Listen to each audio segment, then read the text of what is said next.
give their perspective maybe on the fashion industry. This came out of that incident in Miami where the darker skinned young ladies were just completely skipped over. And I saw your comment. I'm like, you know what, we got to do a show about that. So let's get together and talk about it and see what we can do.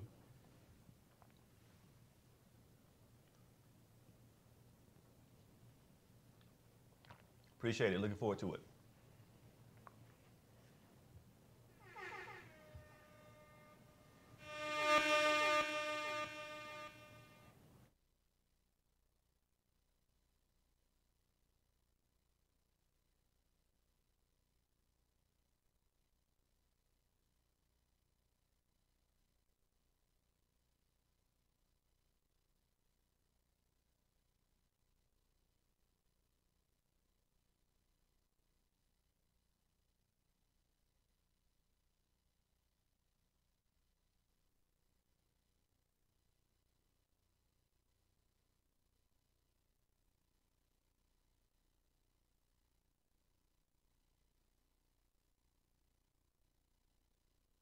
Who is that on the radio? Who is that on the radio? Who is that on the radio? You really want to know who's on the radio? Come on. Let's talk about it. Jeffery. Let's talk about it live with Jeffrey L. Miller. Watching is the best decision you'll ever make. Saturdays from 6 p.m. to 8 p.m. Eastern. Call or text in live 470-251-4647. Hashtag Let's Talk with Jeffrey. And come check us out on www.statusnetwork.net or download the Status Network app on your Apple or Google Play Store. Let's give them something to talk about. It's almost showtime, people. Let's tune in to see what Jeffrey has in store for us tonight. And here's your host, Jeffrey L. Miller.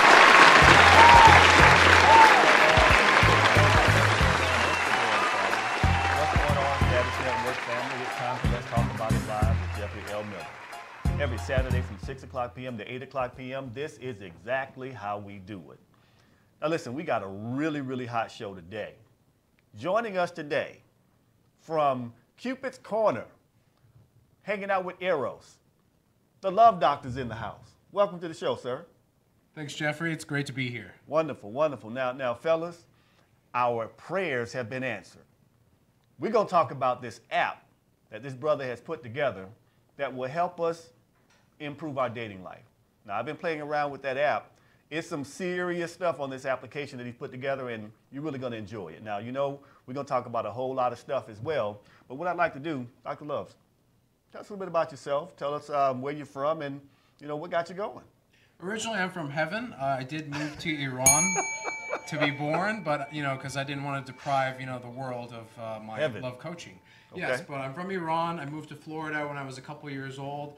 And ever since the age of, I'd say, 17, I've been interviewing 2 to 3 women every week based on the questions of why do you stay with one man over another. I've always been attracted to, you know, understanding relationships.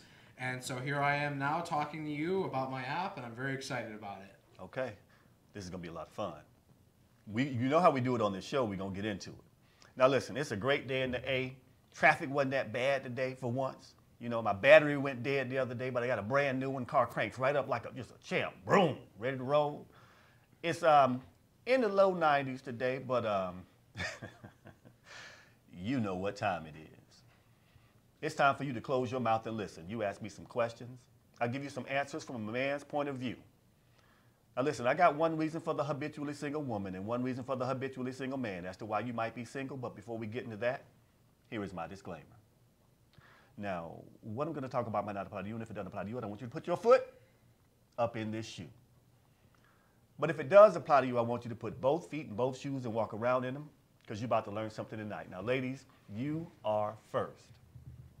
Ladies, I need you to understand that some of you are single because you are allowing your children to manipulate your relationships.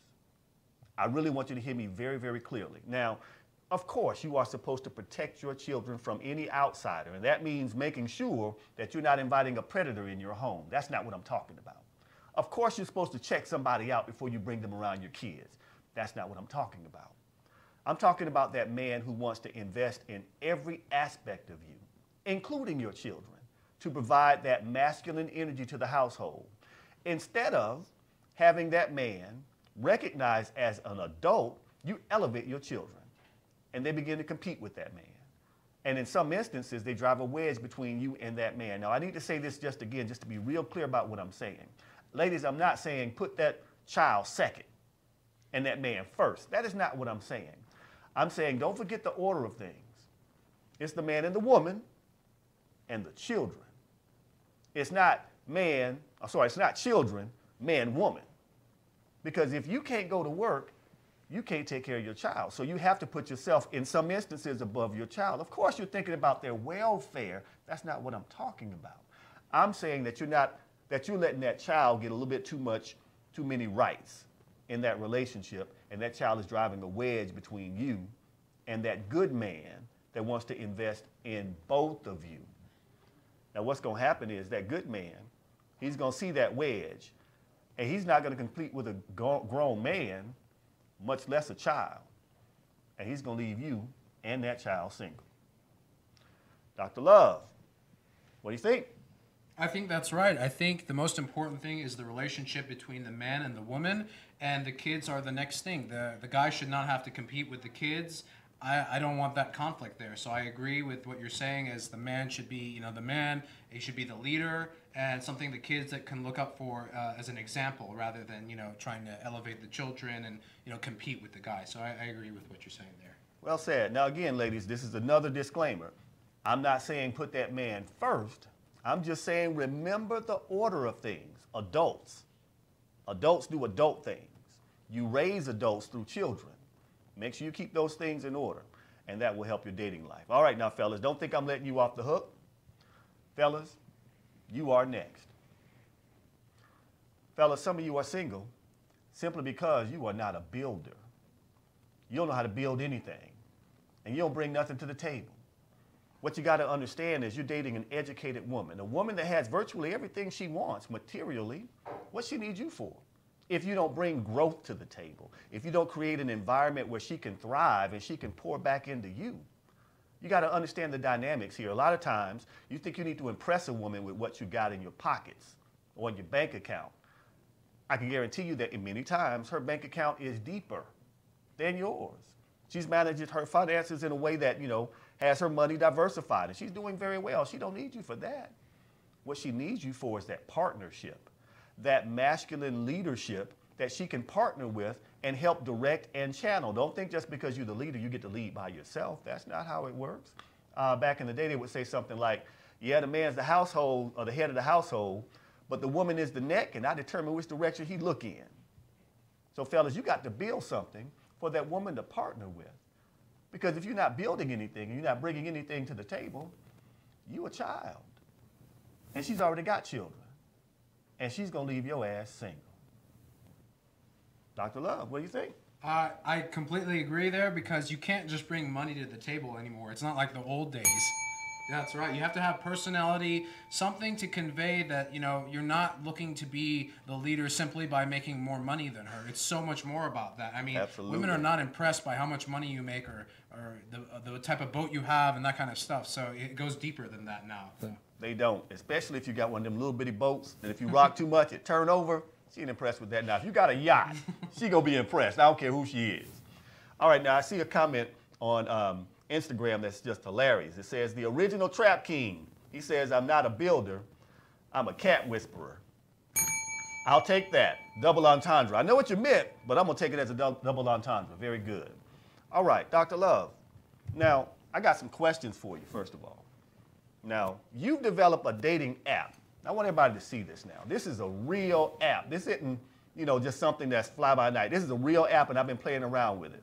There's a lot of technology behind this, and it's going to help us men become more effective daters. Now, from your perspective, why is it so difficult to date in Atlanta?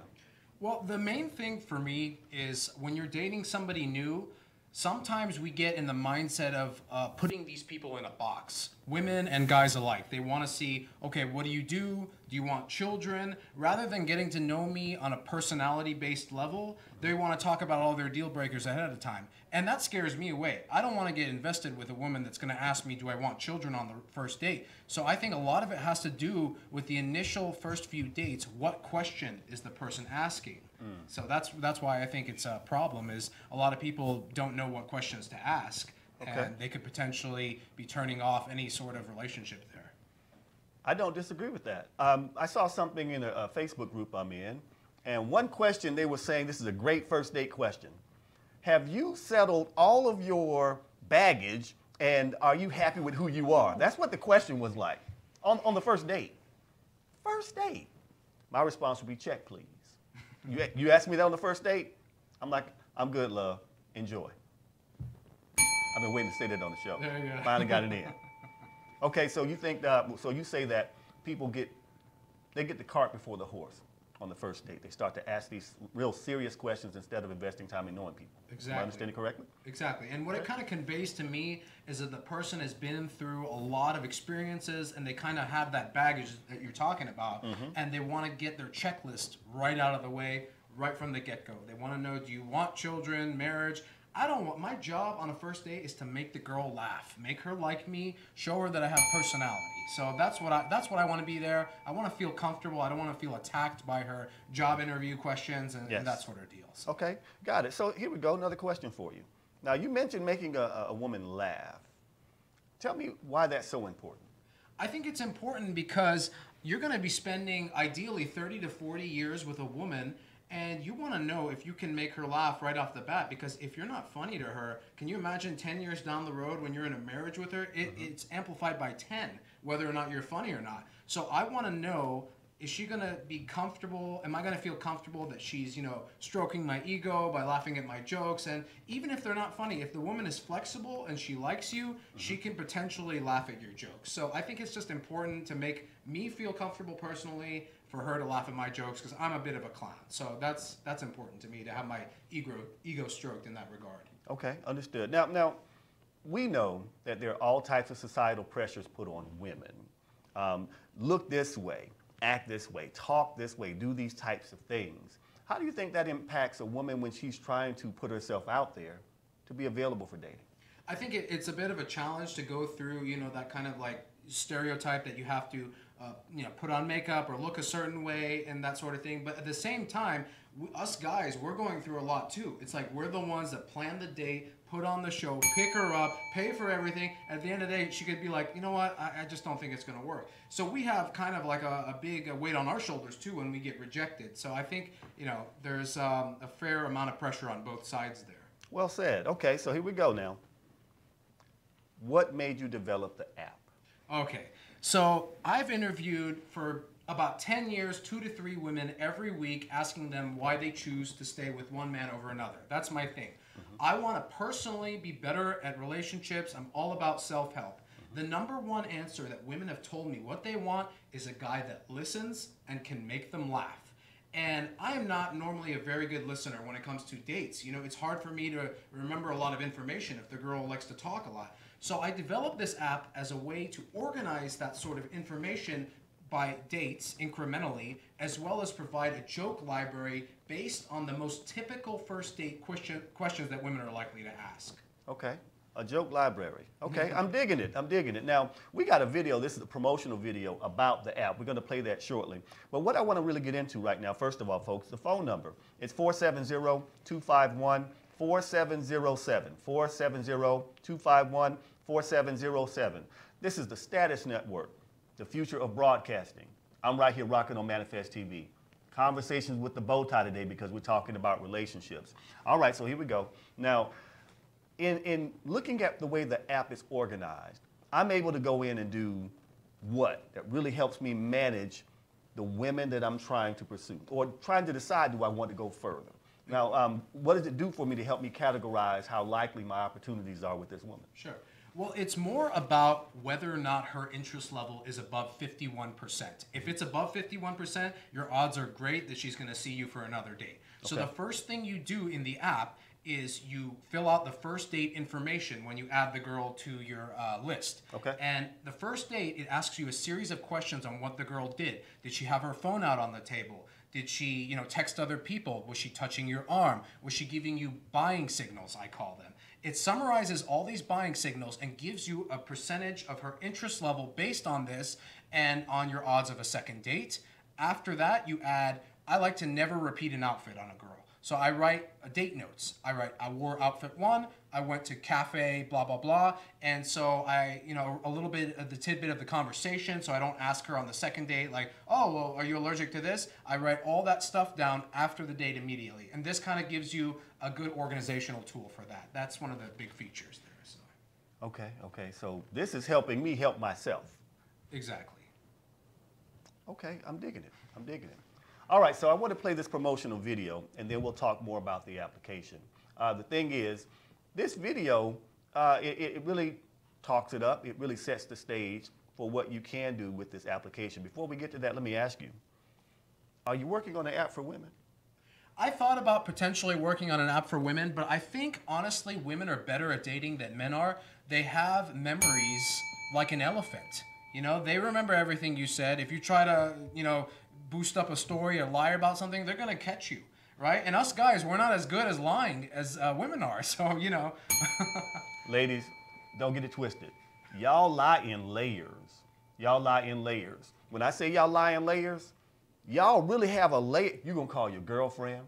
You're going to set that up. You're going to call this person. You got redundancies built into your lie. We got two layers, Billy and Jimmy. And if that's it, we're done.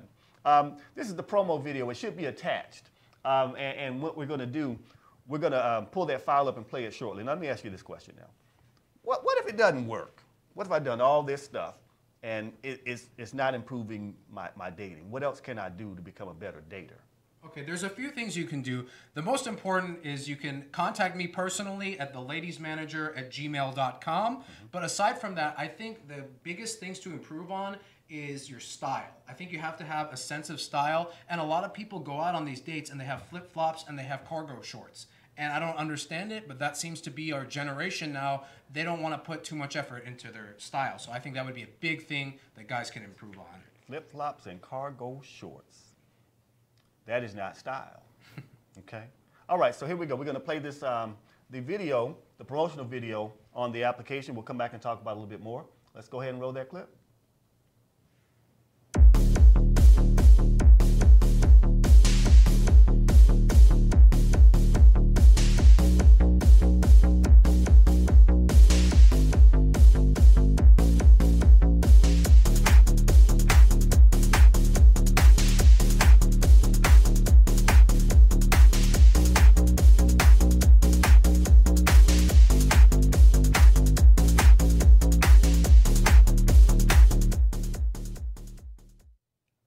All right. Good deal. Now listen, we got some feedback on our conversation already. All This right. is on Facebook. Very good. V Speak Life. V says, people lie. I don't think any one gender lies more than the other. Question, why do liars have trouble telling the truth? That's a great question. But before we get to that question, Sister V, women lie more than men do. Y'all just do. And y'all lie in layers. Do you love me? Yes. All right, so here's the question. I'm just playing, Sister V. I'm just playing. So here we go. Now, she asked a great question.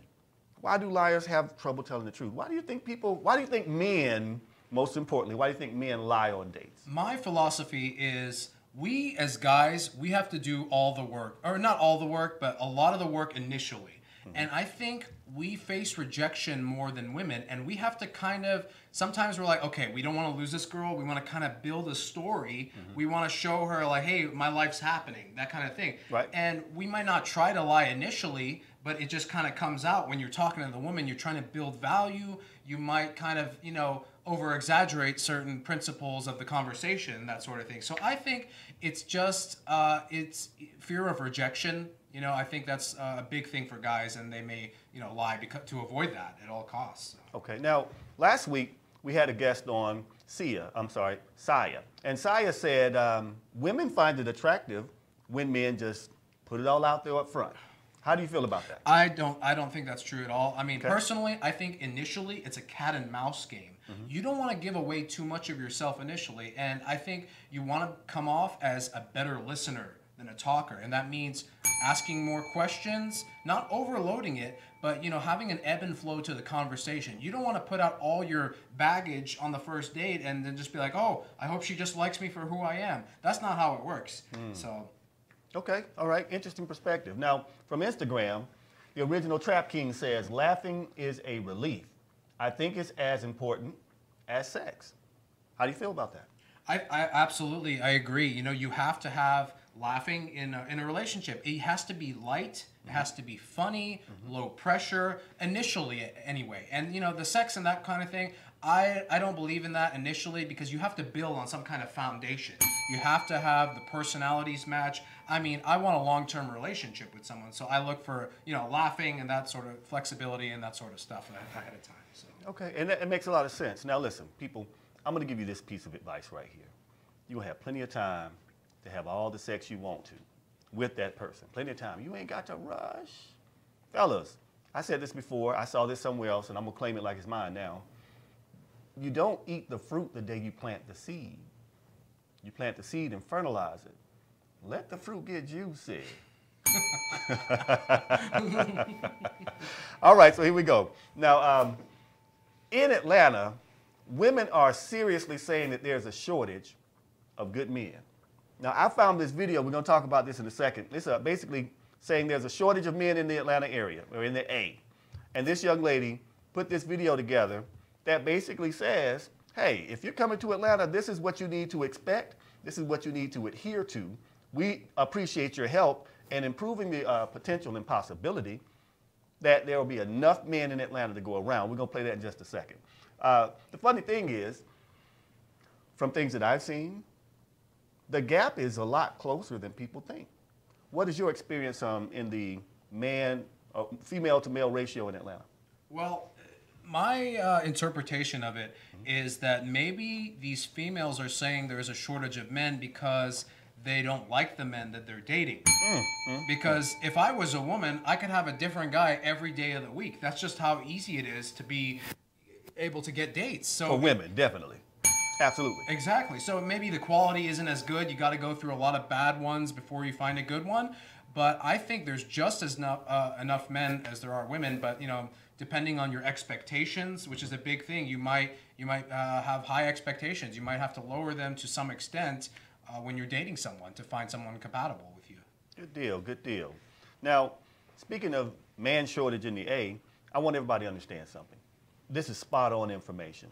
You might have run across 4 or 5 qualified people, and because you didn't think they were tall enough, or they were light enough, or dark enough, or buff enough, or slim enough, whatever, you disqualified them. So they don't count in your perspective. The reality is you keep running across really, really good people that you blind yourself to. And ladies, if you continue to do this, you're going to continue to get what you've been getting, that list, but no man. I need y'all to feel me now. Stop manifesting your list. All right. So I want to kind of pivot a little bit. The school year is beginning, and teachers are gearing up and getting ready for the new academic year. Recently, there was a teacher press conference, and they were, getting ready and recapping what had happened the previous year. I just want to take some time to really talk about teachers. Now, have you ever taught in your life before? Yes, actually during the day I teach guitar, piano, and ukulele, so I'm a full-time teacher. Okay, good deal. I don't know if he's joking now. You being serious? No, I'm serious. Okay. Yeah. 90% joking, 10% serious. That's the 10%. All right, good deal, good deal. So what got you into that type of instruction? Well, I've always played musical instruments since I was like 16, 17, and there was just something about guitar that I really liked the sound of it. And eventually, I figured out I just don't like English 101. I can't sit in class for that. So I went to school for music, and I thought, if I'm a teacher, I get paid, I get to do what I love, I get to, see that in other people, them learning, and I get to get better. So I loved every aspect of it, and it pays off in dividends, so it's great. Okay, good deal. So what's been most rewarding for you when seeing someone get it, when they finally figure it out and that light bulb goes off? Tell us what's most rewarding with you about that. Oh, the most rewarding thing is I do 2 recitals a year, and I see my students there. They invite their extended family. People I don't know come up to me and they say, "My son or daughter talks about you all the time, and how you're so funny." And it strokes my ego in the right way. So that is the most rewarding thing, is to hear people I don't even know just compliment me and say thank you for teaching my son or daughter or grandson. So okay, good deal. Good feeling. Good deal. Okay. Let's go back to the app very quickly. All right, now in putting together the app, what is the main thing that you want to get out of someone utilizing the application? The main thing is I want to make guys funnier, okay? I want to get rid of the standard first date responses. When a woman asks you, do you want children? I don't want you to say yes or no. I want you to say with you or some other girl. I want to add the edge to guys when it comes to their humor, their sarcasm, because I think that's a winning combination, is being able to listen and have that humor and sarcasm that women tell me they love. So. Okay. Now, when it comes to that humor and sarcasm and things that women say they love, what are other things that women say they like to see in men who are pursuing them? Well, they like a good listener. I know there's a few things. There's the listener, the joke, and then they want somebody empathetic. I usually hear they want somebody to be able to relate to them on issues and be a good communicator. And I think that's a pretty valid concern, that some people don't communicate well, especially with technology now. It's horrible. Okay, so there was a movie, The 40-Year-Old Virgin, and they gave Steve Carell's character some advice. Whatever she says, man, just repeat it back as a question and let her do all the talking. And so he did it. And, she said, the sky is blue. He said, yeah, the sky is blue. What do you think about that? And she just kept talking. And he kept listening. She kept talking. So I'll submit to you, men, that you do have to use both of your ears and your mouth just as, use your ears twice as much as your mouth, is what I'm saying. Now, not in a sexual way. That comes later. Remember, fertilize the seed, then the fruit gets juicy, then you eat the fruit. Okay, that's the lesson. Just make sure, though, that you are actually listening to understand. Now, I'm going to give you this piece of advice right here. Don't waste a woman's time. Do not waste her time.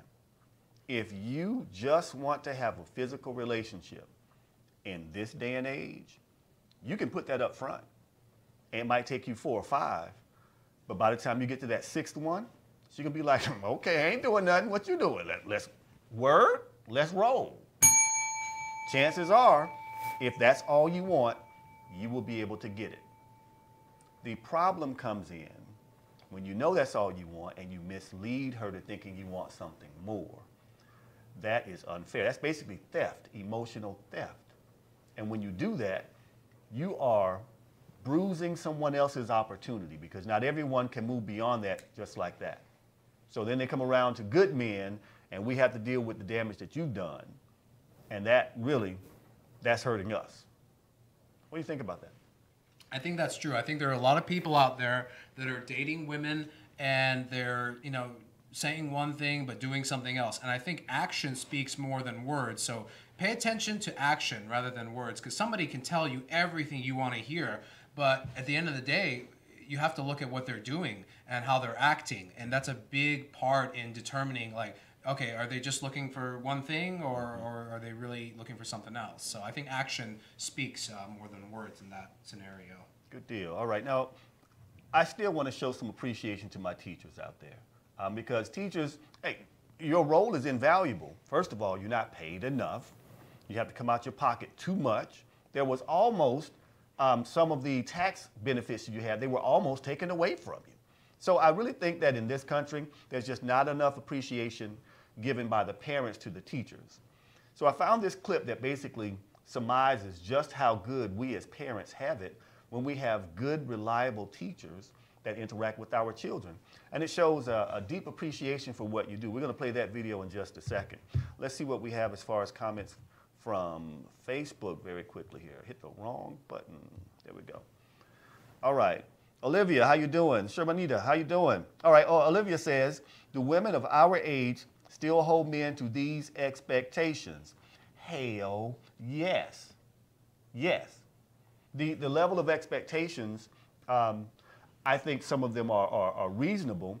At a certain age, of course, everything grows and changes.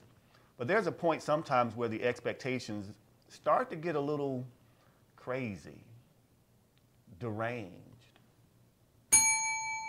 We have to be careful of that, because when we sit back and we look at where we are, it's like, what? Are you serious? We're going to come back to that and talk to it in just a second. I want to play this video, though. This is parents showing the proper appreciation to teachers when their kids go back to school. Let's go ahead and roll clip. And I'm about to go pick up all the stuff for my kids. But here's the thing. I've been noticing lately, when people are doing their back to school shopping, everybody's complaining. And my thing is, listen, it is the end of August. I will give you anything to take my kids. I'll get you a yellow binder, I'll get you a red binder, I will tie-dye some shit. You take these kids out of my house, I'll get you whatever you want. I'm telling you right now, if there was a teacher said, you know what, I need some Tide, I'm gonna get you some Tide. You can put whatever you want on that list. All you people say, I'm not gonna pick up any Kleenex for the class. Oh, you can't give that teacher a Kleenex. These teachers have been making plans to teach your kids, and you're all complaining about some pencils? Some pencils? Are you kidding me? Do you know how much I would pay them just to get my kids out of my face? That's number one. Number two, I have spent hours of my life teaching my daughter math and history. I don't know anything about history, and there's a lady somewhere willing to teach my daughter about some history, and she wants a yellow binder to do it. I'm gonna get that bitch a yellow binder. You want some super glue? I'll get you some super glue. I'll get you as much super glue as you want, because you're gonna teach my kids. And guess what that means? I don't have to teach my kids. All you parents going on, I'm spending so much money. Oh yeah, and guess what? You don't think those teachers are spending money? They are gonna spend 9 hours a day. They're not even allowed to hit your kids. You hear what I'm saying? Do you know how many times you hit your kids this summer? They're gonna be with your kids every day, teaching your kids. You want a microwave? I'll get you a microwave. I'll get you a microwave. You put it on the list. Teacher, you want a mat that says hello on it? I'll get you a mat that says hello. There's a teacher who can get a lot of presents this year. I am telling you, what is wrong with people? These teachers have to put up with your kids for an entire year. And all you guys gotta say, I don't want to buy the pencils. Buy the pencils. All you want is some pencils? And you're gonna teach my kids those? I'll get you some pencils. I'll get you a pencil sharpener. I'll get you whatever you want, because this is ridiculous. I'm gonna get, you want some luggage? You going somewhere? Want spring break, teacher? You want to go somewhere? I'll get you some luggage. I'm telling you, we need to be thanking some teachers. The least you could do is buy a yellow binder. And you are all up in the internet complaining about your yellow binder? Are you kidding me? Look, you want a pillow? Teacher, you want a pillow? I'll get you a pillow. Need a rug? You need a rug for your house? You want to make it nice? I'll get you a rug, teachers. You know why? Because you deserve it. So this is my public service announcement. It is August. You need to send your thank you note now to your teacher. You need to send it now. You need to get them some stuff for their house, and you need to hug a teacher on the first day of school. That's it. That's all I wanted to say. Go hug a teacher. Go hug a teacher. Now, everybody, keep in mind now, be careful of how you hugging a teacher. We're talking church hugs only, off to the side. No frontal contact at all. Off to the side, pat 3 times, and be gone. Watch what I said now.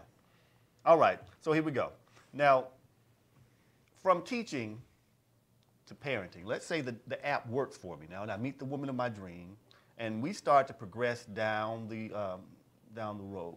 Does the app help me later in a relationship? Well, the app is generally for guys, single guys that are dating. So it's more organized towards people that are in the beginning of long-term relationships and before that. It's not really meant for people that are married necessarily, but they can still get some, use out of it through the joke library, and then the decoder section, which is very important. Let's talk about decoding. Let's talk about it. I'm excited about this part. What do you mean, first of all, by the decoding section? Okay, so Jeffrey, you and I, we speak English, okay? Yep. Some ladies out there... I'm ready. Some ladies out there speak in A language I like to call womanese. Okay. So we're going to break down womanese for you. I'm ready. Womanese is the secret language that women use to either reject men or let them know that they are interested. And let me give you an example. A woman, let's say online dating. Here's my opening line. How about we meet for an hour over coffee so I can make you laugh with my bad jokes? Harmless. The response? Let me think about it. Now, what does let me think about it mean? It means my interest level is less than 1. Very good. So that's womanese. And I have compiled over years a list of womanese that I've put in the app to help guys decipher what a woman is actually saying versus what she actually means. Now, look, we've cracked the code. We've cracked the code.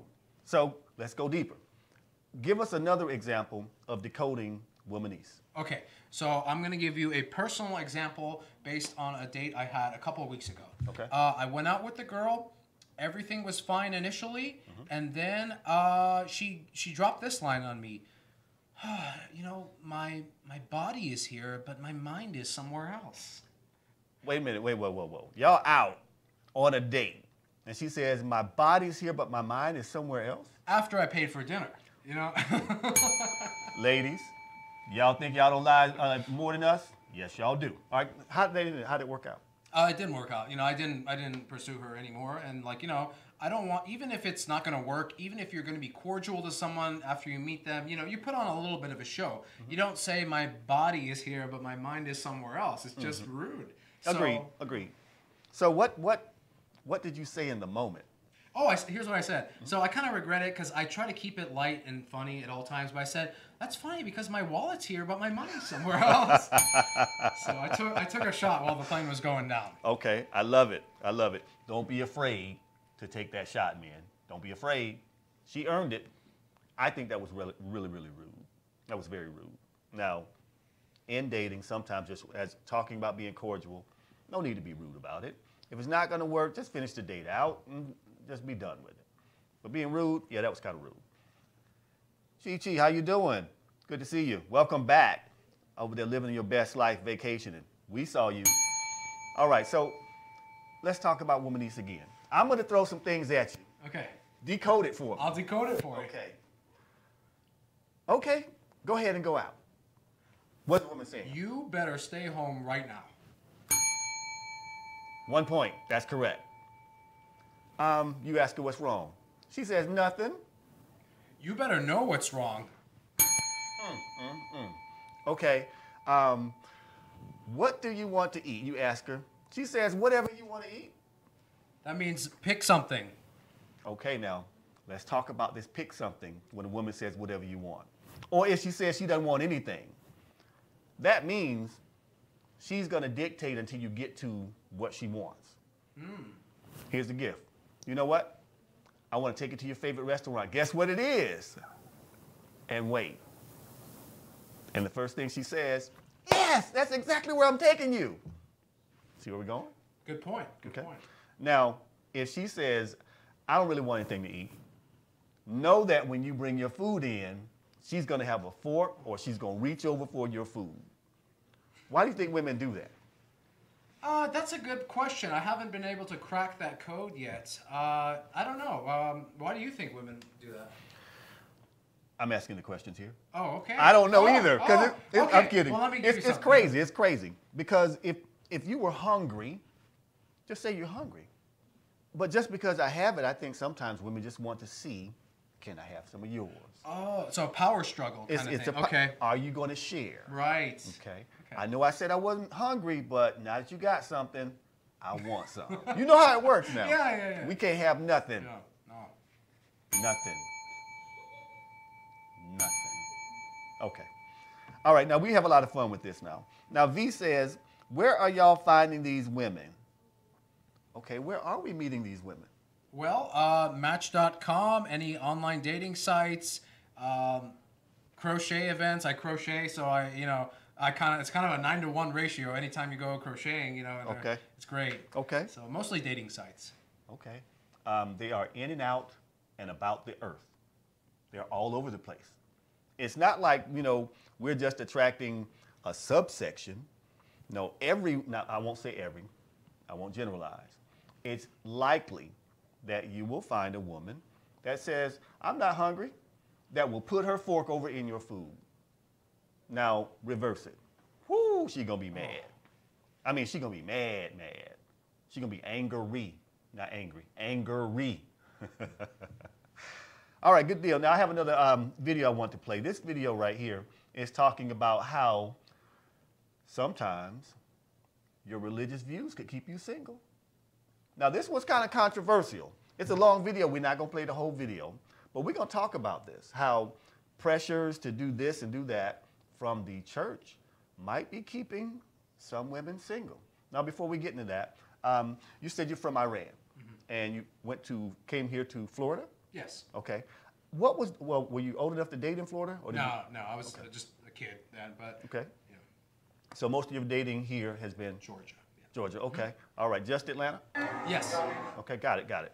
Now, from the time that you started dating to now, what have you really, really learned about what men should do when it comes to dating? Oh, okay.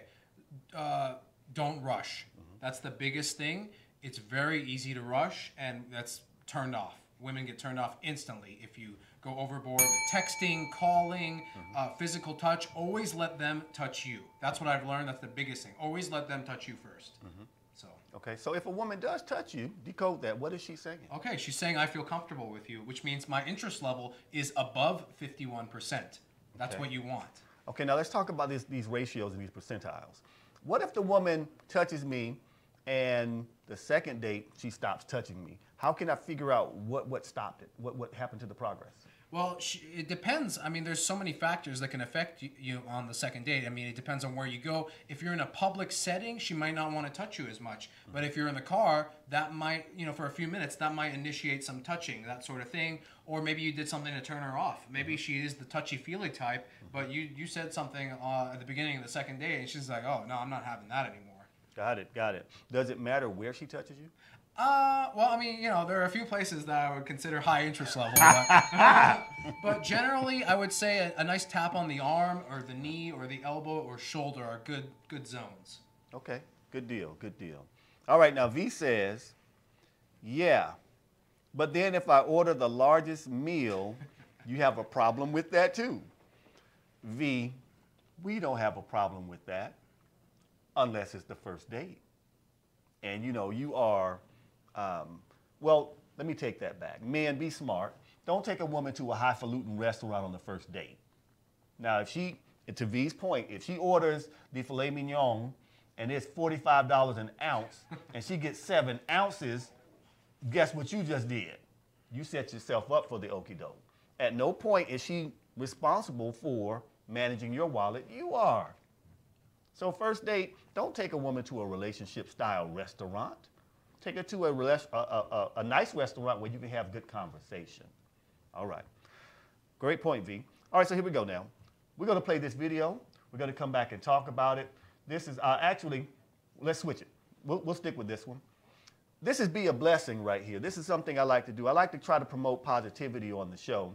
What happened here, and I'll set it up for you, there was a couple, I think a mother and father, having dinner. And the waiter comes up, and there's some questions that happen after that. And what you'll see is the man's response to the waiter. So this is a Be the Blessing. This is a segment I'm just starting on the show. Let's go ahead and play that video. Johnny? Yes, sir. Okay. All right. So can I ask you a question? Yes, sir. I'm going to be personal. Can I be personal? Yes. How your day been going so far? Kind of rough. Kind of rough? I kind of sense that.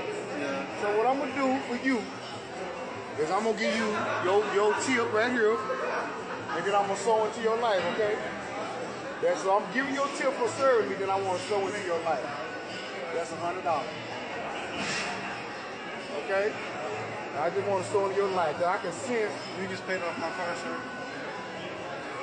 What you mean I just paid off the car?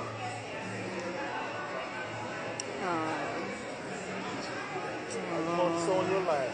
Because I can sense you working hard, and I think you done had a bad day. And so God told me to sow into your life big time. Well, it was actually her say, well, Dad, give him 20% plus add a 0 to it. So So I said, babe, I'm gonna do better than that. I'm gonna give him the 20% and then $100.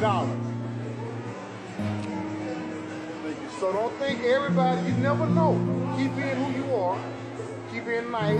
Don't let people frustrate you. Because people are not nice.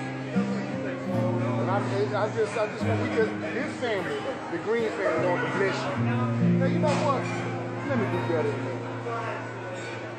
Here go another $100. Here you go. Here go another $100. You know what? Let me do better than that. Here go another $100. Here you go. Here you go, son. Come on. That's $300. You just got blessed. Because I'm in a blessed business. Well, look at this. I know this is not appropriate. I'm a very controversial person, okay?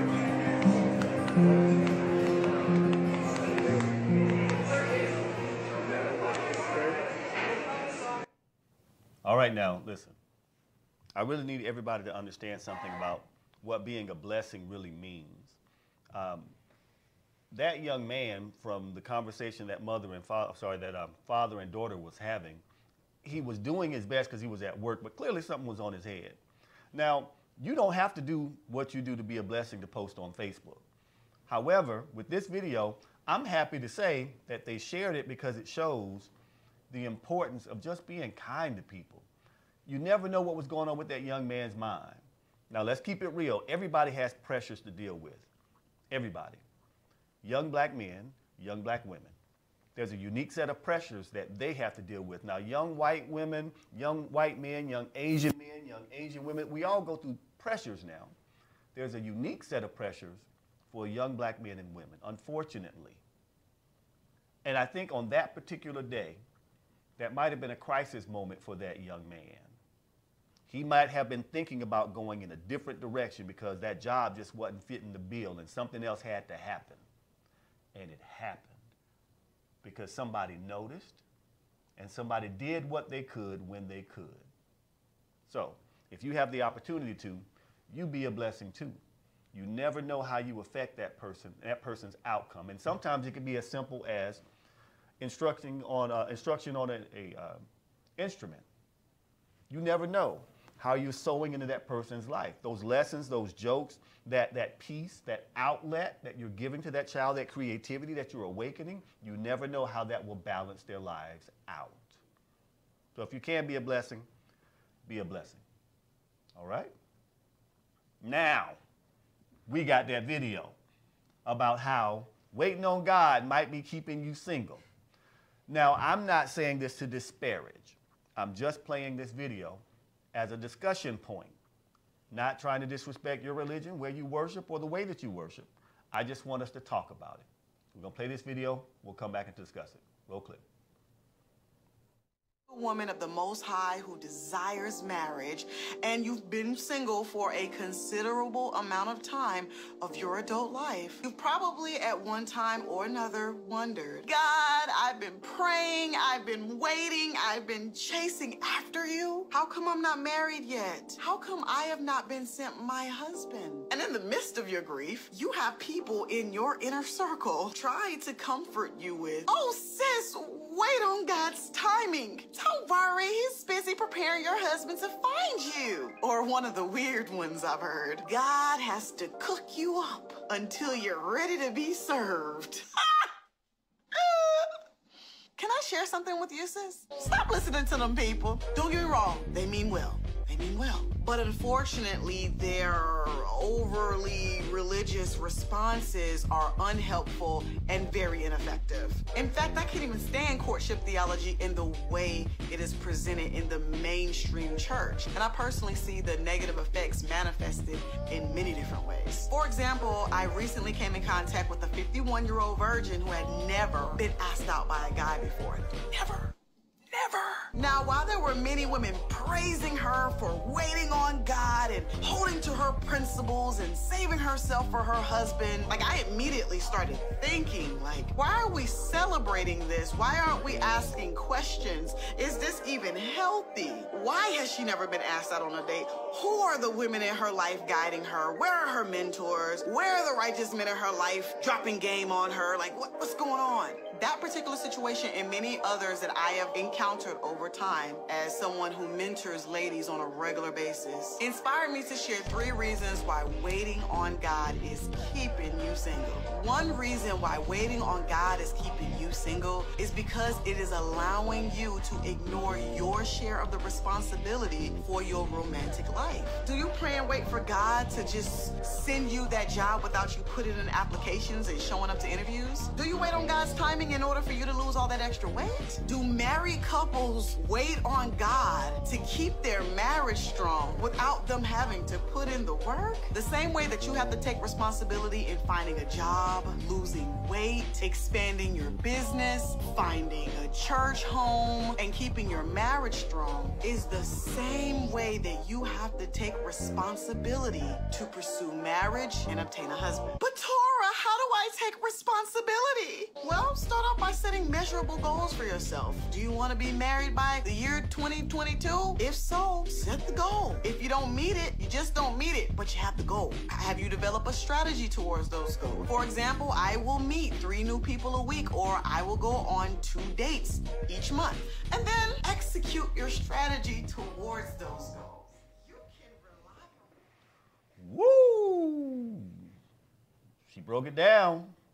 She broke it down. Now, she wasn't disrespectful towards the church. She just kind of put some things out there. So, Dr. Love, what do you think about what she said? I agree with a few of her points there. I think, God is not going to bring a woman that's going to come to my house and make me pizza on the first date. You have to take some responsibility, go out there, face your fair, share of rejection and that sort of thing. At the same time, she mentioned that I want to have a goal of being married by 2022. And I think that kind of puts a little bit of pressure, and it might come off in the wrong way when you're dating. It might keep that whole checklist mentality going if you're looking to meet that sort of goal by a certain time. But overall, I kind of understood what she was talking about, and I agree with what she's saying there. Good deal. From Instagram, Lovey Lee, or Love Lee. I'm sorry about that, Lovely. She says, whoa, 51? Man. And she said her tribe failed her. It takes work. I do not disagree. Now, if the support system is there to help us, spurring someone to action is not a bad thing. Because yes, you have to wait. Yes, you have to be patient. Yes, but you also have to practice. You have to put your faith in work. You have to actually get out and do something. There's a meme floating around saying, I don't want to be single, but I never go out, so I guess I have to wait for my Prince Charming to break in my house. You got to put yourself in position to be found. You just have to be. There is work that's required with everything that you do. There was something else I saw. It said, people who say that marriage is just a piece of paper will chase that piece of paper money. And that's a piece of paper. So where are your values? Are your values more on the money, or are your values more on the potential of the relationship? You got to ask yourself these questions when developing your thought process and looking for your right relationship. Now let's talk about something here. You said establishing a deadline might put unnecessary pressure on you. I have a friend, a colleague of mine, who was marriage-minded, and she was deliberate and very focused, and she's been married now for 3 years. So sometimes the right level of effort works out. Talk about the pressure, that checklist. How can that be unhealthy? Okay, like when you're doing something for your business or a goal you have, I completely agree with deadlines. Sometimes you don't make them, you go over them. But when you have a deadline for love, I don't think that makes any sense, because I feel like the checklist is you're gonna even have more pressure and anxiety for your checklist. And I think, you got to be flexible with some things. Like maybe, he's not my ideal type of guy or woman or whatever, but he provides safety, comfort, and different areas. So you have to be willing to compromise, because sometimes people get invested and they're like, well, it's all about me. But you don't realize that that's going on. But you have to look at it as life is more about you. It's about building something, like you were saying earlier. It's a teamwork. Marriage is a teamwork, or dating is a teamwork. So you have to kind of be flexible on your checklist. Okay. And I agree. Now listen, ladies, I want you to understand, I wish nothing but the best for you. But that checklist could be keeping you single. Because you will manifest that, you'll get that guy that meets all your checklists, but he's not aligned with your spirit. He doesn't make you happy. You might think you want a guy that brings all that money to the table, but you forget that he might be very controlling. Yeah, I got this money and you're gonna do what I say. Or you might have that guy that's a hardworking entrepreneur. You say you want a man that's about his hustle, that's about his grind.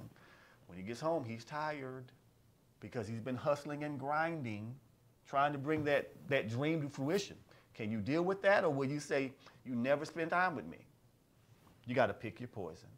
So if you want that man that's going to grind, you have to be there to support that grind. And then it will come back to you in the long run. But if you're going to compete with the grind, that man is likely to leave you alone because he's focused like a laser. Keep that in mind. All right, now listen. I kind of want to pivot a little bit. I want to talk about what's going on in the National Football League. Now, recently, the NFL owners and the Players Union have decided not to go forward with this stand for the flag punishment that they were coming up with. You know, possible suspension, fines, and all that stuff. They've tabled that for right now. But before they tabled that, one of the football players from the Tennessee Titans, he had actually said, you know what? Fine me. I'm okay. Fine me. Jarrell Casey, defensive end with the Tennessee Titans, was like, you know what? I'm ready for my fine. So we're going to play this clip. We'll come back and we'll talk about it. This is well said. Let's play that clip.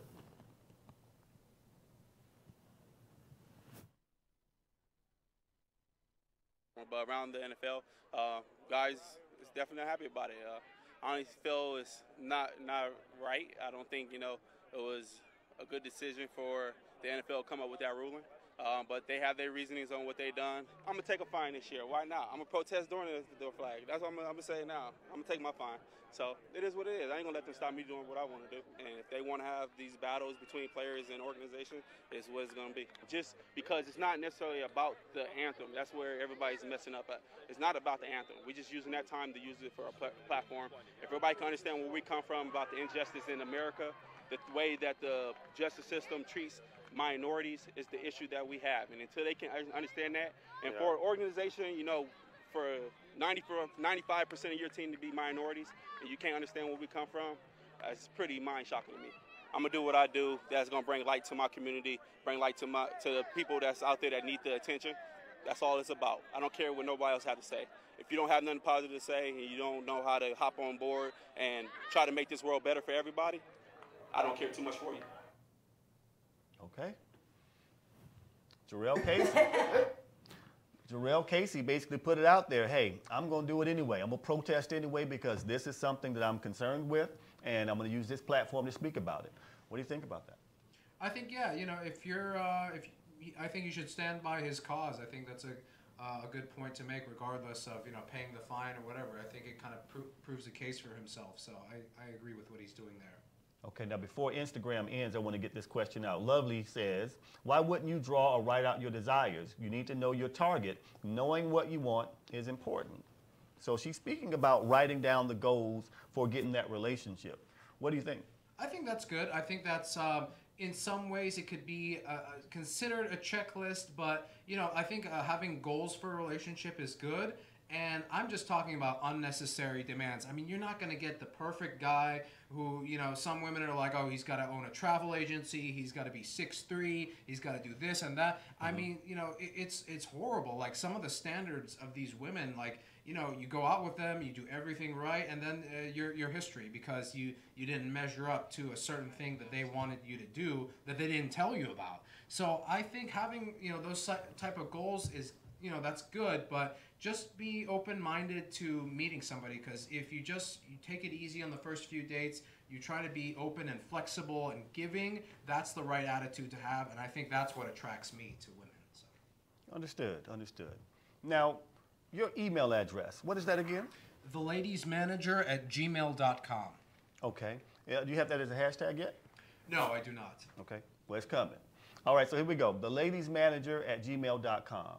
The first 10 people? Let's do 20. First 20 people that share that or share this video, they will get what? They will get a free premium copy of The Ladies Manager, complete with updates in the future. Okay, now, I need y'all to understand about the Ladies Manager. This thing actually does a phenomenal job helping men improve their dating experiences. Now, ladies, I want you to understand, you want men to know how to date because it improves your dating experiences. It's just a great way for us to improve the way that we communicate with each other, and better communication usually gives better results. And I mean at a 95% clip, just is what it is. So this isn't something that you don't want to support. You definitely want to support this because I think women like to go on good dates. I agree 100%. Wonderful, wonderful. All right, now we got a lot of things that we want to talk about. This kind of takes us away from the app, but we'll come back to it again. There's this thing, there are all types of challenges going on. Recently, there was this challenge called the Level Up Challenge.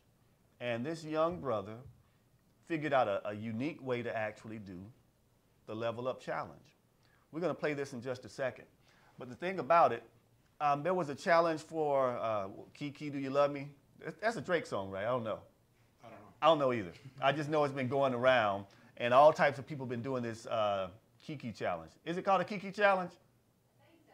Yeah, see, we don't know. We don't listen to that type of music. We listen to real music, good music. I'm just talking, Drake, you want to come on the show, you can come on the show. Don't get it twisted.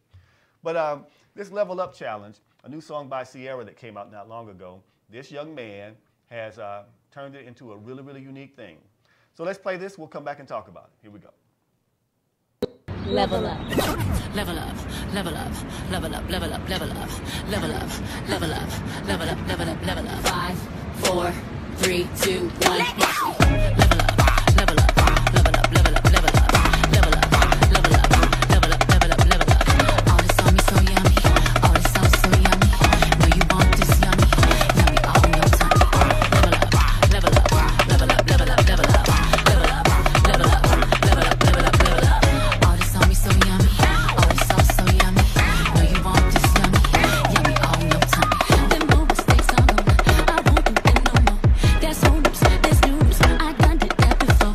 I turn it into something, my comeback on 100. Let's talk it, more action, you just gon' see coming. I just keep elevating, no losses, just upgrading. My lessons make blessings, I turn that into money. Did you see how he walked off on it? Did you see that? That's what we're talking about, percussionist in the piece. That's how we do it, percussionism. That's a new word, I just made that up. I'm gonna trademark it. Every time you say it, you owe me a quarter. All right, listen now. After we get through the dating phase, we get married and we have children. This is a video that I found that's just really, really adorable. A young lady is talking to her dad about how he messed up her hair. Now, when we do this video, you don't have children yet, right? No. Okay. I got 2, and I have a little muffin. My little muffin is 1. She turned 1 in February. I can totally see her saying this about me because I'm going to mess her hair up on purpose. That way she don't ask me to do it no more. That's man-east. Men, if you don't want to do something, just do it and mess it up.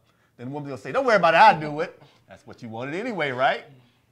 There you go. So we're going to play this video. We'll come back and talk about it. Here we go. You did it like this, and they're supposed to be up like this, which they're not. So I don't think you have to redo it. I still like it. It's just that I like it. It's just that it's wrong.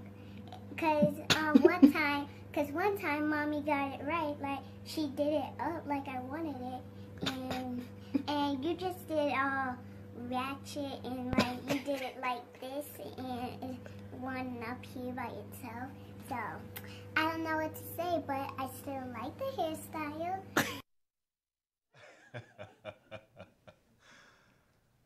Now, can you see your daughter talking to you like that?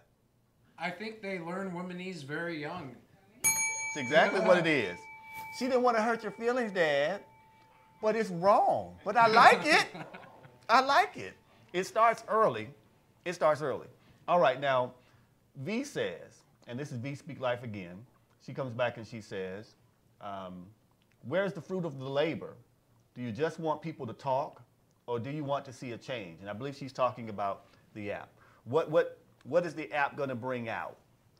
Okay, the app is going to bring out lighthearted sense of humor. That's what I want on dates. I don't want guys going out giving girls the hard interview or vice versa. I want it to be light and funny because I think that's going to increase the chance of a relationship or a partnership, because you have to get along with somebody. You have to like their jokes. I mean, you can't be with somebody for 30 years and not like their sense of humor. I just don't think that works. So this is going to, help guys with that, and I think that's a important thing for a relationship. Okay, and I don't disagree. Part of the problem in dating, from my perspective, is we just don't talk well to each other anymore. It's like we know how to text, and I said text, not text, text. We know how to text. We know how to inbox. We know how to do all those things, but we don't know how to effectively communicate anymore. The challenge is actually on men. Now, ladies, there's a whole lot of influence you have in the relationship. A lot. Don't get it twisted. Don't minimize the impact and the influence that men have on the relationship, because we actually have a lot as well. What we have to be better at is we have to be better at communicating our needs and understanding your needs. And ladies, you have to be better at listening to us. Now, y'all want to be heard, but y'all don't want to listen a lot of times. A lot. Y'all just want it to be heard. Y'all want it to be your way, like you spoke about earlier, Dr. Love. But that's not how a good relationship works. We have to focus on the we, and the dating, that's where it starts. So I believe that the fruit of the labor will be better dates, better communication, and ultimately better relationships. Okay, I'm sorry. V was actually talking about the Tennessee Titans. Hey, that's okay. But guess what, V?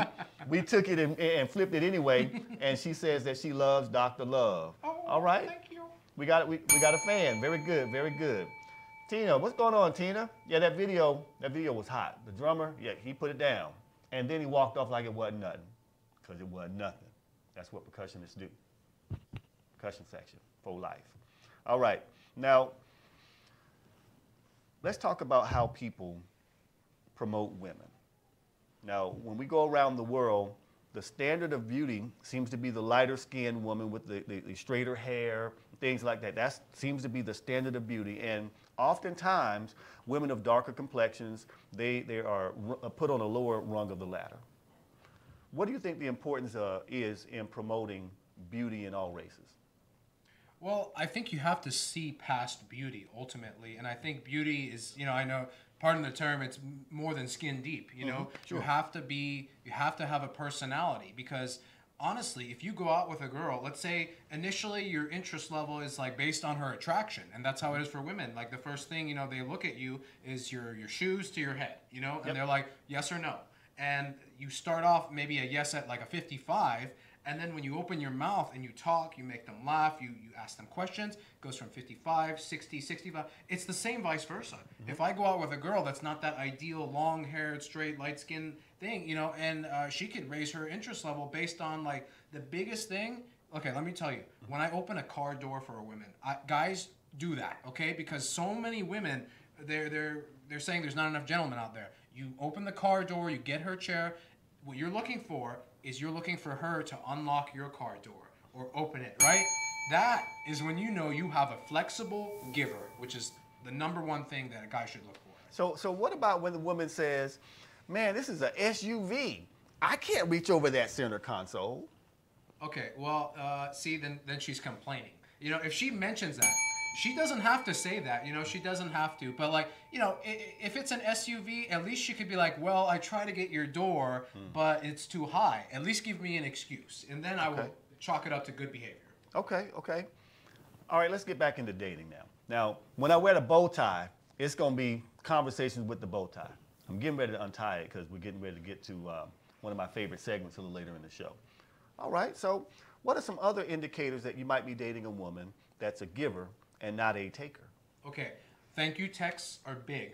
Okay, women that don't like you are not going to send you a thank you text or call you or that kind of thing. Normally they don't really call that much initially, but I love the thank you text. If a woman offers to take me out for a date, that's a huge indicator of her interest level. Is that kind of what we're talking about? Is Yes, like indications? Yeah. So touching, joking, talking about the future. That's important. Talking about the future.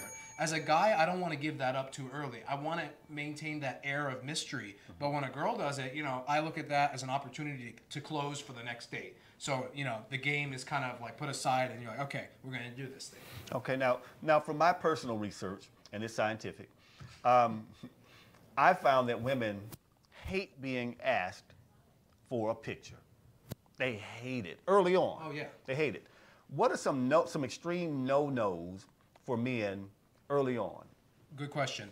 I think asking for a picture is Guyanese, as you call it, for like, I'm not sure if I want to go out with you. I'm not sure what you look like. Do you look 10 pounds lighter in that picture? I need to see your lower body.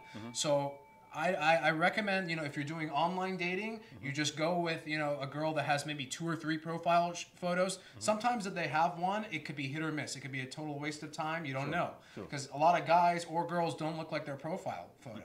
But if they have 2 or 3, just meet them at Starbucks for an hour, and that's it. And then, at the end of the hour, if you don't like them, that's it. You spent $7. Okay, so would you recommend places like Starbucks for the initial meet and greet? Absolutely, because let me tell you the advantage of Starbucks over a restaurant. Obviously, the chances of going the whole 9 yards with this girl, long-term relationship, are slim to none. You don't want to take her to a place where you're going to end up spending $30 to $70, right? You want to take her to either Starbucks or Cafe Intermezzo. That's a very fancy upscale cafe, because you want to get her chair.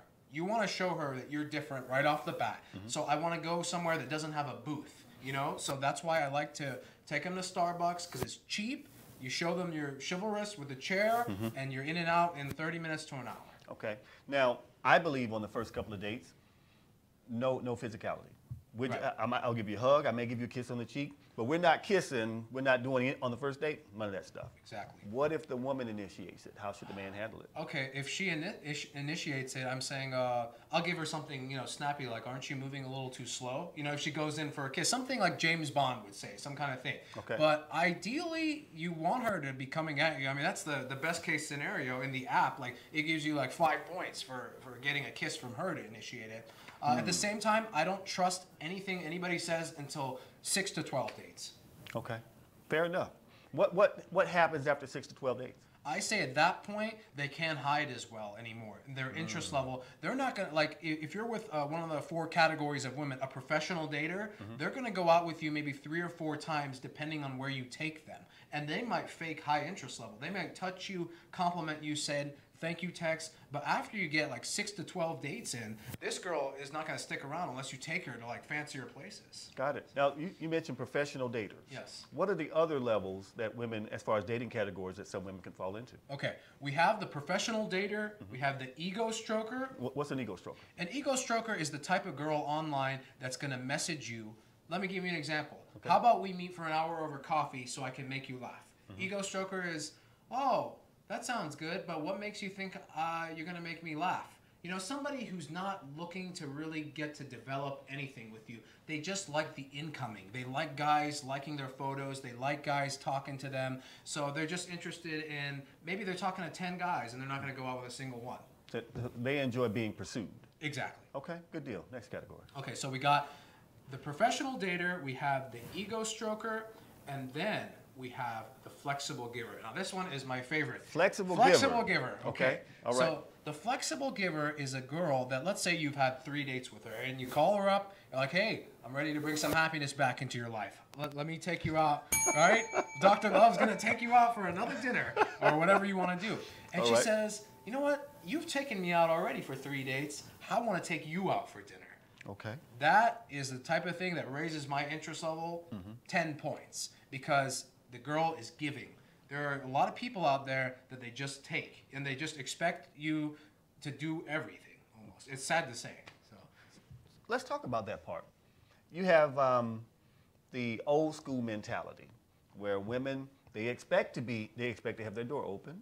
They expect to, not to have to pay. And there's nothing wrong with that, in my opinion. I think that's how it should be. If you're dating the woman, you are dating the woman. Now, if she offers reciprocity, great.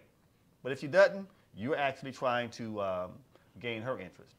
But what about the ones that believe, okay, you want this old school stuff, but I'm kind of a feminist right now. I don't want you to open my door. I don't want you to pay for me. Yeah. How do you handle that? I say, check please. Just like, that's it. I don't want a woman that's going to make my life hard based on, hardships of women. And I understand that equal rights, but there's a degree to that. And some women will take that to the extremes, and you can never be right. You can't get the door. I'll get my own door, thank you. Well, you're out. You think a guy wants to live with that? But not all women are like that. Just they're very extreme cases, as there are extreme cases of guys. Sure. Now, Tina says that was a corny line. No, well, thank you. But you laughed, Tina. Hey, you got to have haters, right? Oh, no, there you go. Now, Tina says also, I say go Dutch. That way, oh no, we're all good. No. You say no? No. Why not? If you go Dutch on a first date, you don't want anything to do with that guy. That's, from personal experience, I have never had a second or third date that was like fantastic after a woman offered to pay half on a first date. If she wants to pay for the whole date, that's good. I like that. On the other hand, it could be that she does not want to be beholding to you, which is what Dutch is, generally. Understood. Fellas, pay for the damn date. Pay for it. First of all, set a modest budget, low expectations for where you're going on the first date. Now, this is after the meet and greet. The meet and greet coffee, yeah, cool, no worries. But after you determine this is a woman that raises your interest level and she shows you that she's interested, plan a date and pay for it. Matter of fact, don't make it a date. I say make it an experience. I've talked about this before. Don't take women on dates, show them experiences. That sets you apart because now you're memorable. You showed her something new. Whenever you teach a woman something, she will be more apt to continue to see you because you're interesting. Now, you said something about being mysterious. What's so effective about being mysterious with a woman? Because she's going to be talking to her girlfriends. Us guys, we look at Sports Illustrated, right? We look at sports stats, chicken wings, that kind of stuff. When a woman is looking at Cosmo magazine, it's how to manipulate men. So they are, essentially playing a little bit more games. They're talking to their girlfriends. They're like, okay, he did this, he did that, and they're discussing that constantly. So I think it's important to be aware that women take it seriously to that regard. So, I agree. Now Tina comes back. Tina says, I don't do men paying for dates when I just meet them there. Okay, now I think here's the difference. First time we meet, that might be for coffee. And I'm still going to pay for that. I'm sorry. I'm just going to pay. You might put your card out, but when the barista comes up or whatever it is, I'm moving your card out of the way and I'm covering it. It's just coffee. First date, I'm covering that too. Actually, first several dates, I'm covering it. It just is what it is. That's how I date. So when a man is open to taking care of those things, it's not like he's trying to control. It's just, hey, this is just how I do things. That's old school. To your point, though, if a woman doesn't want to date like that, how should we adjust? Or should we just be check please on that attempting to date? Here's the line I use. If a woman is offering to split it or pay for it, I say, well, I appreciate the offer. I asked you out, I get to pay. When you ask me out, then you get to pay. And I think that's, it could be taken a little harsh, but at the same time, I'm just trying to be flexible, but tell you this is where I stand on this. If you would like to pay, I would love that. Please give Dr. Love a call, and then we'll go out, and then you get to pay. Got it. All right, so here we go. Pierre, what's going on, Pierre? Long time no talk to. Pierre says, you must be a man and take care of your business. It is what it is. That's exactly it. Now, taking care of your business means that you have this right here covered. I believe that when a woman sees a man conducting himself in a way that he's taking care of his business, she will be okay with that. I don't think most women, I'll say there'll be fewer women that will have a problem with the man taking care of his business than there will be with the women who would have a problem with the man taking care of his business. Have you heard women complaining about that man just not being organized or not being about business? Oh, absolutely. That's like a huge complaint is like the guy doesn't know how to plan a date. And he'll ask the woman, well, where do you want to eat? Guys, if you're going to ask the woman out for a date, you're responsible for planning the date and showing her why she wants to be with you. You're a leader. That's the job of the guy when it comes to dating, is to be the leader. Now, we talk about that all the time, fellas. Y'all know that you have to plan it based on conversation, listening. In general conversation, you should learn what she likes and what she doesn't like. If she says, I'm vegan, don't take her to a steakhouse. I'm telling you, you pull up, she's gonna look at you sideways and she's gonna be upset because she's vegan. You took her to a steakhouse. That means you're not listening. That's all it is. Tina says, okay, what about this? Does the man have to pick you up? I think it's a good move. I think because I use it to develop that sense of chivalry and my difference versus other guys that just meet you there. I want to get the car door for her. I want to show her that her knight in shining armor still exists. So I want to set myself apart. But you know, on the first couple dates you can meet her there. But you know, after a while you want to start picking her up. Okay, so Tina, first couple of dates, we agree that meeting is cool, but eventually the guy should be able to pick you up. Now, Tina says the guy could be a nut job and it take a minute to trust they're not crazy. So from a woman's perspective, sure, women do have to be cautious. So I can understand that first couple of dates, let's meet. But eventually, him picking you up, I believe that should be the mode of operating. I can tell you this, when I was married, whenever my wife and I were going anywhere, that's how many times she drove. 4. One of them I was sick. She was taking me to the hospital. Another one I was just deadbeat tired. The other 2, I might have had too much to drink. But other than that, I drove everywhere. And I just believe that there's some things that men just do and some things that women just do. And when we have that balance, the relationship works better. What do you think? Agreed. I think it's the guy's responsibility to drive and pick her up and be in control of the situation. And it's a big thing about leadership skills, I think. You know, you show that you're a leader, you're confident in what you're doing, and it's really important to drive. Yeah. Good deal. Now, V comes back and she says, if you can't pay for my coffee or at least offer to pay, I don't have an issue with it, but I wouldn't go out with you again. Yeah. Oh, here's the thing. If you have to have money to date. You can't be living under the freeway and, you know, off roadkill. You have to set aside, like you're talking about, a budget. And I'm not going to go out with a woman if I can't afford to pay for both. That's just my mentality. It's like, you know, things come up, and like, let's say she's taking me out for dinner. I'm still gonna bring my wallet. I'm still gonna bring my money. Like, you never know when something can go wrong. So, you know, and you gotta have money to date. There's just no other way to say it. Agreed. Pierre says leadership, and leadership is key. Now, I just want to be really, really clear. When I say leadership, I'm not saying this dictatorial type of relationship. You do what I say and you submit to me right off the bat because I'm the man and I got balls. That's not what I'm saying. I'm saying that you have to have some initiative. You have to have the ability to put something together on your own without outside input. Or you have to have a tool, like the app, as a resource and use it to make sure that you're making sound decisions. And that's what I really, really like about the application. What I want to do for people that came to the show a little bit later, I want to play the promotional video for the app again.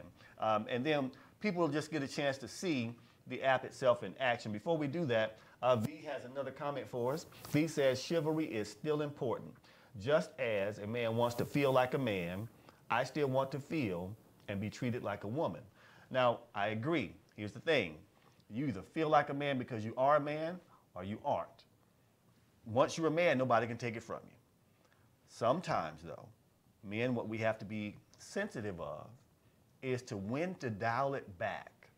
We can't be hyper masculine all the time because there are times that we have to reveal a softer side for our woman to feel appreciated. There's nothing wrong with that. Now, before we play the app video, I want to ask you this question about love in action versus verbal. There's some men that when they express love, it's through action. It's by me going out here working and providing and making sure you got everything you need, then you're comfortable. I just don't know how to say I love you. I'm going to show it to you. What are some tips that you can give to men that might help them if they're struggling with that? Okay. It depends. You know, if you're married, here's my biggest thing.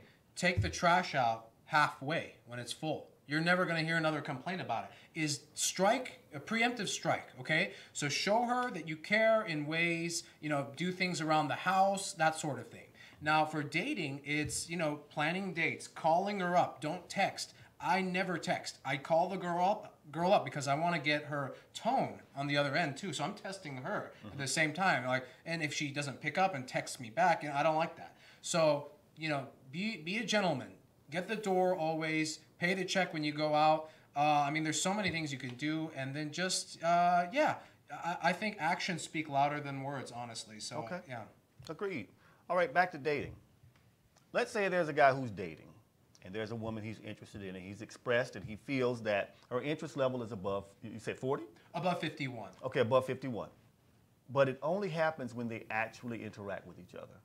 Like, meaning, it's almost out of sight, out of mind. If I don't reach out to her, I don't hear anything back. Would that be a 51, or would that be lower than 51? It's hard to gauge it on text alone and that sort of thing. Obviously, if she's calling you, it's like 60, 70, 80, you know, but if she doesn't engage with you after a period of, 3 to 12 dates or something like that, I mean, I don't want to be with a girl that's not going to reach out to me sometimes and, ask me how I'm doing or that sort of thing. Sure. So I think that's a red flag if you just hear nothing between dates between a certain amount of time. But, at the same time, actions speak more than words. So if she, says like, hey, I miss you or something like that, but she never calls or does something to, see you again, I don't think it's good. So she has to show you action too. Good deal. All right. What about astrology? Do you believe in astrology or anything like that? If my date does, I just pretend to be interested, because it's like, because some people are like, well, we can't be together because you're a Scorpio and I'm a Libra, and you know what they say about Libras. I don't believe in that. I just pretend to be fascinated, and then I throw the number away when I leave. So okay. Yeah. So you make it through the date, Yeah. and you don't pursue it. Exactly.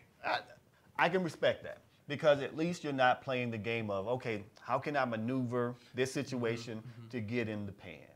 And that's the difference right here. What we're talking about is finding a genuine way to date with the interest of going long term. The app isn't designed to be, just use this to see how many, notches on my belt I can get. That's not the goal of it. The goal is actually to help you have better dates so that you don't have to date anymore. In the single realm, you're dating the person you're in a committed relationship with. Big, big difference. All right, so are we ready to play that clip?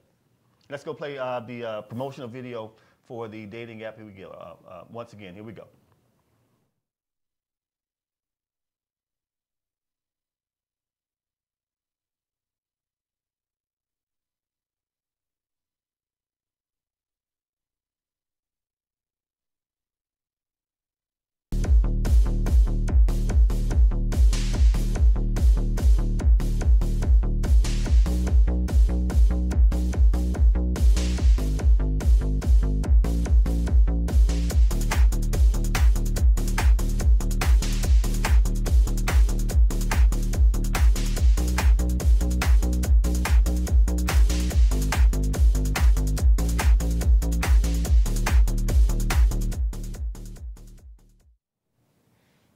This is the Ladies Manager app. Now listen, I want to talk about buying signals. I have a sales background, and being in sales, you learn to figure out when somebody's interested by either body language or what they say or what they don't say, so on and so forth.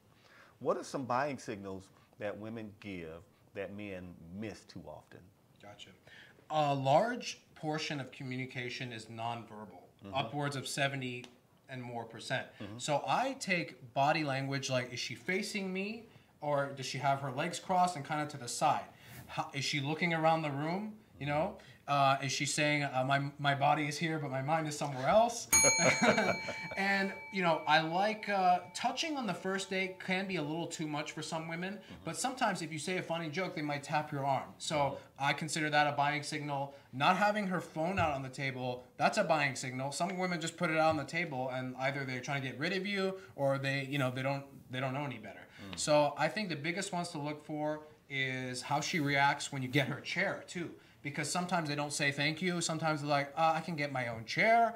There are different cues they'll give you that you can generally pick it up and be like, okay, well, she tapped my arm, or she complimented me a lot. She said I'm a great listener. So I think the app kind of asks those kinds of questions. They're already there in front of you. So good deal. Now V has a question. V says, what is the target age range for the app? Very good. The target age range, I would say, is between 18 and 45 males for the app. Yeah. Okay, now, 18 to 45, that's a pretty wide range. Yes. How do you appeal to such different generations? What is it about the app that makes it so easy for somebody in their 45 or in their 40s versus their teens? Okay, here's the thing. No matter how many women you've dated, they always throw curveballs at you. In the form of womanese, I like to call it. Some guys, you can be 45, 50, and you still don't understand what you're doing wrong. Or when they say, my body is here, but my mind is somewhere else, you still don't understand what that means. And it's hard for you to get a gauge on what a woman's interest level is. And I think that's something all guys want to know. You know, we want to know, okay, how interested is she? You know, I don't think there's an age demographic that wouldn't like that, honestly. I just picked 18 to 45 because I think it sounds right to me, so.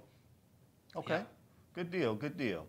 All right, so listen, when you got down and you started putting the app together and you had the information you got from these young ladies and they told you these are our biggest things, what were some of the things that men were struggling with when it comes to dating? Well, they said a big thing was he doesn't have power. He doesn't have the control to plan the date out. That was one of the biggest things is, you know, guys, so I interviewed women, and that's what they would say. So I didn't interview any guys. So the women would say he doesn't plan the dates, he doesn't know how to communicate, he doesn't know how to carry the conversation, and that sort of thing. And he's not a good listener. So those are the three biggest things they told me about. All right, let's talk about some of the jokes. Let's do it, yes. All right. Give me a great joke to break the ice. Okay. A lot of these jokes come from their questions that the ladies ask. I don't specialize in one-liners and that sort of thing. So I like to use when she says, you know, do you want to have children? I just say, with you or another girl. That's my favorite because you're going to figure out very quickly whether or not she's going to like your sense of humor because she's either going to be like, well, how dare you? You know, in a different way, or she's gonna laugh and maybe, you know, poke you a little bit more about that, which is okay. That's what I want. I might give her the answer if she nudges enough times, you know. So that's just an example, and there's plenty more in there. Like, let's take a look here. Let me see. Okay, what's your daily routine? And I'll just say, coming up with ways to make you giggle. You know, something cheesy. It can be something cheesy. And I've developed the app in a way where guys can add their own questions or edit the questions and answers based on what they think is funny. So you can kind of come up with your own style. So the app allows the men to customize responses? Absolutely. You can come up with your own responses, your own questions, delete the questions that are already there. And in future updates, I want to have categories because I have a huge joke library waiting to update this thing where I have heavy subjects, marriage, children. And so it's easier for you to organize what kind of jokes you have because it's really important to be funny. Good deal. Now, V is showing a lot of interest because she's asking questions. Ooh. She says, does the app help the men speak? Let me see again. Does the app help the men speak to any aged woman? I would say it depends on what they're looking for. If you use this line on a girl who's 30 and wants children and wants marriage and she has her checklist, it's not going to work. She's not going to want to see you again. This is going to work on flexible givers with high interest level. And there's a certain demographic that's just not going to like what you're going to have to say. Okay, now a flexible giver is that person that woman that will show reciprocity. Exactly. You've taken me out on dates, I want to take you out on a date. Okay, got it. Are there only 3 categories?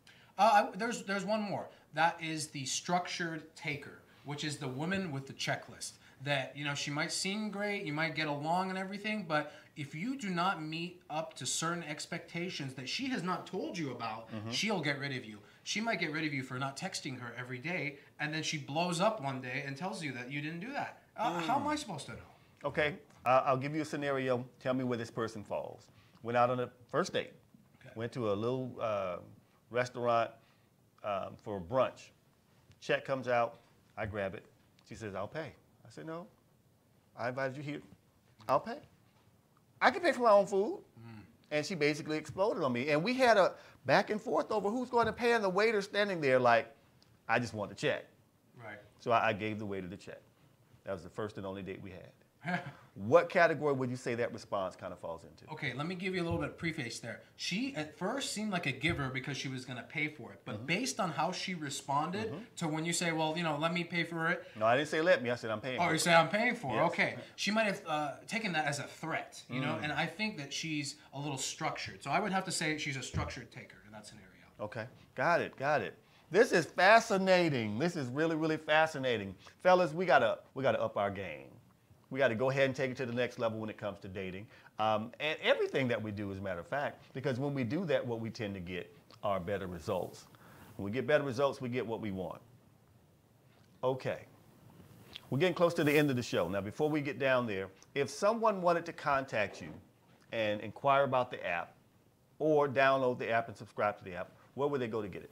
Okay, guys, contact me, Gmail, theladiesmanager@gmail.com. You can go to the website, theladiesmanager.com. Feel free to ask me any questions. I also do live coaching and that sort of thing, and I'm trying to do seminars soon. Download the app on the App Store. It's available on iPhone right now. So, yeah. Okay, good deal, good deal. Every week, I do a segment where we find things that are disturbing or somebody says something that's kind of crazy. And this week is no different. I have this clip on the Stein Seed Company and how they were selling seeds to black farmers. Now we're going to play this clip, then we'll come back and talk about it. This is the Stein Seed Company. This is my favorite segment. This is sit your ass down. Sometimes people just do things that are just outrageous. When they do that, just like people did back in the day, they would tell people, you need to sit your ass down. So let's play this one. We'll come back and we'll talk about it. Here we go. Plot to ruin black farmers? That's one of the main allegations in a federal lawsuit filed against the Stein Seed Company. This group of farmers say Stein and their distributors, who they met at a Memphis convention last year, pulled a bait and switch and sold them fake soybean seeds. These farmers then started to notice that their soybean crops were not developing at the rate that was commensurate to what these certified seeds should have produced. Thomas Burrell is one of the defendants and president of an association representing black farmers. He says he had the soybean seeds tested at Mississippi State. He says the test confirmed their suspicions. They planted 100 of those seeds and 0 of those seeds germinated. But he says it's not just a matter of financial fraud. These seeds now have become weaponized, and they're becoming now what is called, what we refer to as a blunt instrument that is being used to annihilate, eradicate, and wipe out the remaining few black farmers. While farming has declined for decades, the number of black farmers has dropped dramatically from nearly 1 million in the 1920s to around 30,000 today, according to the USDA. Thomas Burrell blames discrimination. All right. So this is talking about the plight of the black farmer. Now, before I go too deep for it, what do you think about what you just saw, Dr. Love? I know it doesn't necessarily relate to dating, but I just like your feedback on it. Well, you know, I've been in the soybean market for many years, and I agree. I don't know anything about soybeans. I don't know. I kind of figured that. That's why I started laughing. Okay, now listen. This was not a mistake. You don't make a mistake like that. All of the people who happen to be black farmers have the same results. Statistically, it won't happen unless you gave them a bad batch of seeds. And I'm just going to say that it's a strong possibility that it did happen, because other farmers who purchased from the same place had excellent crop yields. There was no half of the crop didn't bear fruit or didn't germinate. Nope. High 90s. High 90s.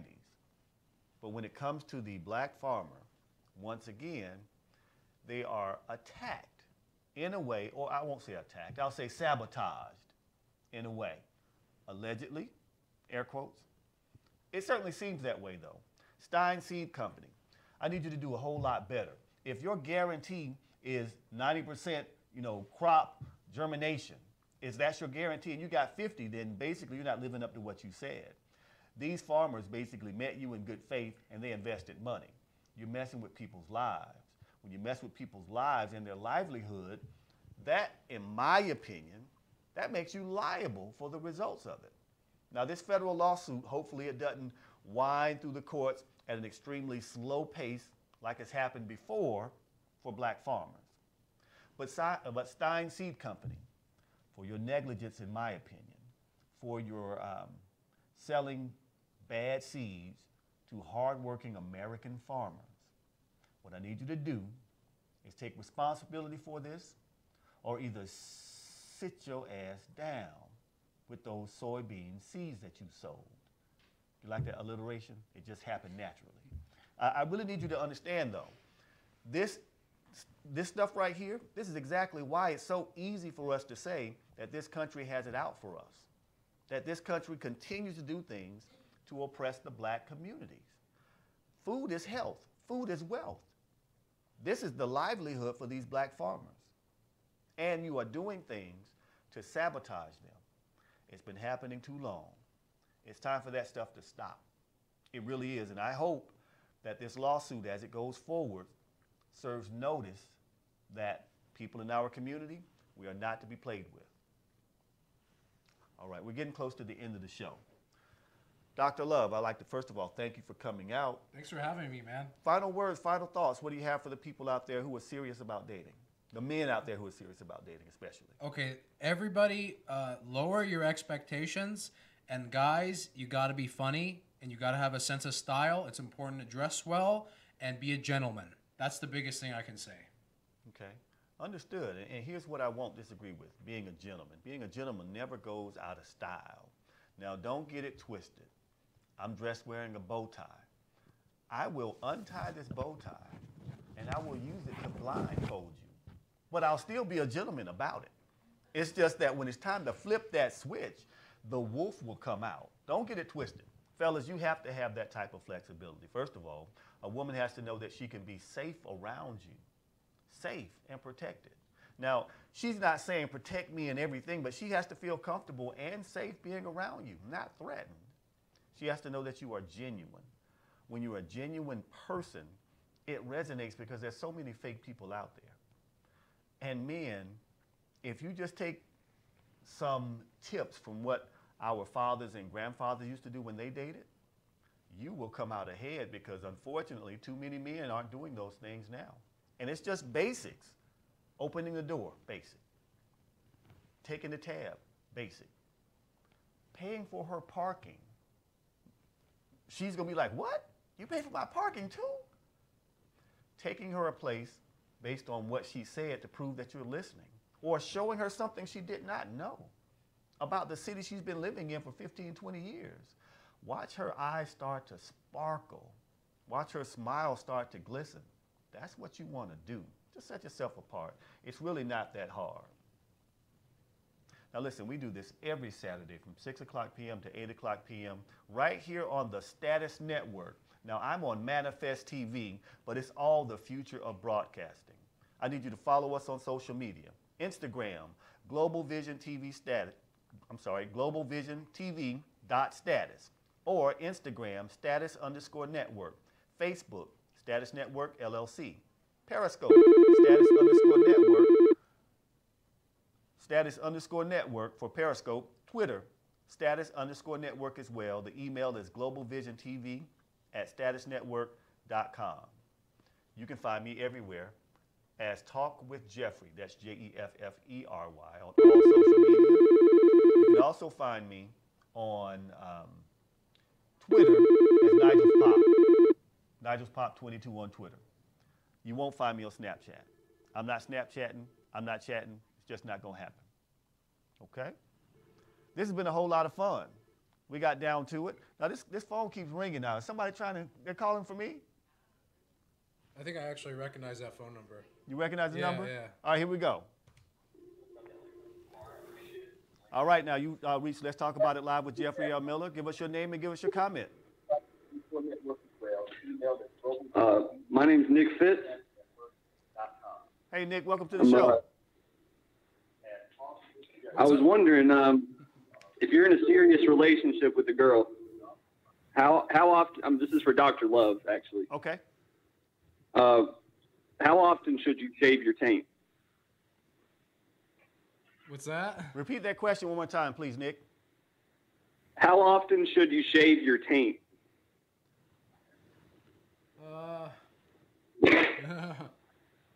I think it varies.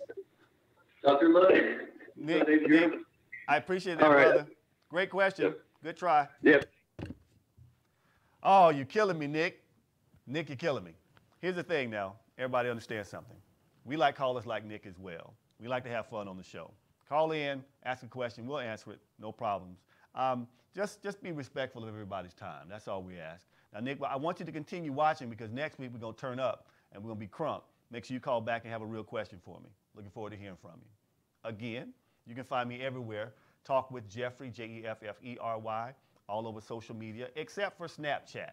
That's the only place you won't find me. I don't see the point. I'm not snapping. I'm not chatting. I'm just Facebooking. That's it.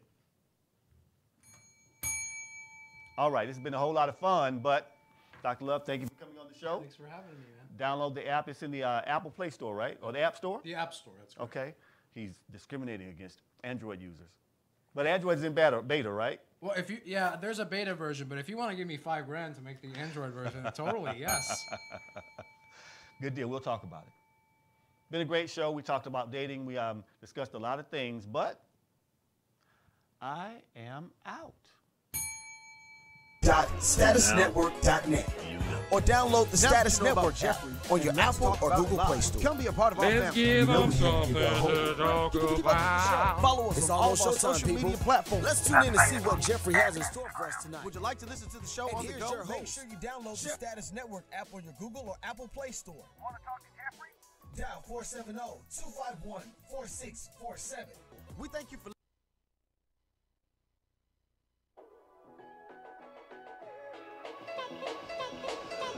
So now, you know.